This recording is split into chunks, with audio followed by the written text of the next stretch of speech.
Well, I tell you what, it doesn't get any more volatile. It's still trading that way down here and all across all the products that we've got here at the CME Group. But I guess as I've sat in the chair here, we've just seen hogs go limit down. That's probably something we should kind of touch on. Now, the July contract, we've been talking about 88 as a level. That would be a level or a line in the sand that the technicians are going to look at about whether or not this contract can, bounce off it or trade through it. Well, guess what? Limit down is like 87.95, right? So right there, we're going to have to wait and see how it next opens up to give us a clue about what that trend might be.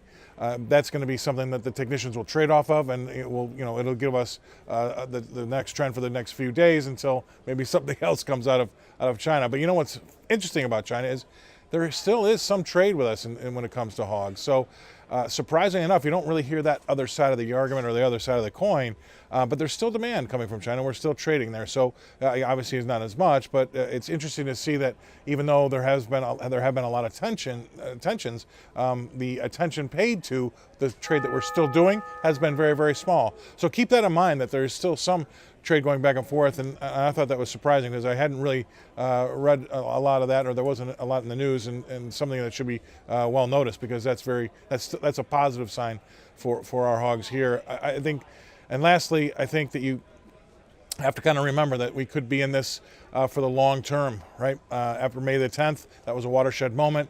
It looks as though that things could take a lot longer. We've got a little bit of support coming in to the deferred months in lean hogs, which is telling me that they might think that we're going to get some sort of tariff deal done. I'm not so sure about that, but there's also some end users that are kind of taking some cover and buying those deferred hogs out there. So keep that in mind as well. We're seeing some interest in purchases in the deferred months out there, and I think part of that is maybe some traders are hoping that we're probably going to get a deal done by then when it comes to those later months that we're trading out. And also, it's just interesting to see some of the folks that actually use or need the hogs, they're kind of taking some cover as well. So lots happening there, a lot that is both technically and fundamentally interesting. It'll just it'll change by the day with the tweets out of Washington, but it'll be definitely very volatile and interesting. I'm Scott Shellady here on the CME Group floors. Have a great holiday weekend.